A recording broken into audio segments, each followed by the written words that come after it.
Salut, aujourd'hui c'est vendredi et je vous propose comme tous les vendredis de vous expliquer à nouveau 5 termes médicaux compliqués de charabia ou de jargon médical. Cette semaine j'appelle tous les fétichistes à me rejoindre parce que je vais vous expliquer 5 termes médicaux compliqués liés aux orteils. Les 5 termes médicaux compliqués que je vais vous expliquer sont les suivants.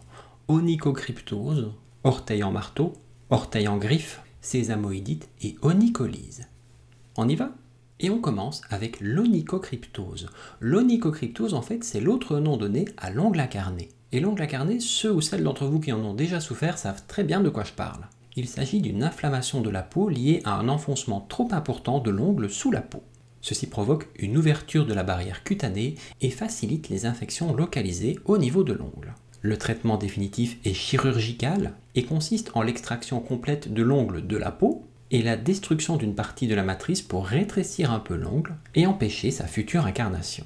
L'orteil en marteau, c'est une déformation de l'orteil. Elle est due à une rétraction de l'articulation interphalangienne proximale. Vous pouvez voir une représentation de cette pathologie sur l'image qui est apparue à côté de moi.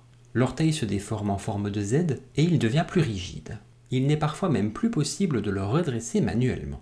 Il est parfois possible de faire une radiographie pour voir le degré de déformation de l'articulation, et le traitement il est à adapter en fonction de l'évolution de la pathologie, depuis une simple attelle jusqu'à la semelle orthopédique. L'orteil en griffe, c'est un peu le même mécanisme que l'orteil en marteau, mais sur une partie différente de celui-ci.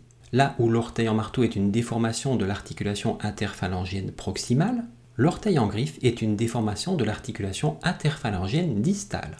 Il en résulte une déformation non pas en Z cette fois-ci, mais avec l'orteil qui se déplace vers le bas, un peu comme la griffe d'un chat. Bah oui, d'où le nom de la pathologie d'ailleurs. Pour le traitement, c'est comme pour l'orteil en marteau, ça dépend du degré d'atteinte. La sésamoïdite, c'est une inflammation des os sésamoïdes. Et j'imagine que si je ne vous explique pas ce que sont les os sésamoïdes, ben ça vous aide pas des masses. Un os sésamoïde, c'est un os qui se trouve proche d'une articulation ou dans l'épaisseur d'un tendon.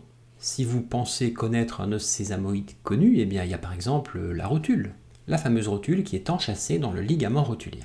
Les sésamoïdes du pied se trouvent dans la partie distale du premier métatarsien, dans le tendon du muscle court fléchisseur de l'hallux. Si ces muscles s'enflamment, vous développez alors une sésamoïdite. Et enfin, l'onycholyse, le terme peut être le plus compliqué. L'onycholyse, pour le dire simplement, c'est un décollement total ou partiel de l'ongle du pied. Cette onycholyse, elle peut être due à plusieurs causes. La plus classique, c'est évidemment les chocs répétés sur l'ongle. Des chaussures trop petites peuvent également provoquer une onycholyse, une mycose assez agressive, certains traitements médicamenteux ou une carence en certaines vitamines. La repousse, lorsqu'elle survient, est souvent longue et oui, il faut pas mal de patience pour retrouver vos ongles d'il y a 20 ans. Voilà, j'espère que cette fois à nouveau vous aurez appris quelque chose. Et la prochaine fois que vous posez onycholyse sur un mot compte triple, j'espère que vous penserez à moi. Allez, quoi qu'il en soit, passez une bonne soirée, on se retrouve dès demain pour une prochaine capsule quotidienne. Salut!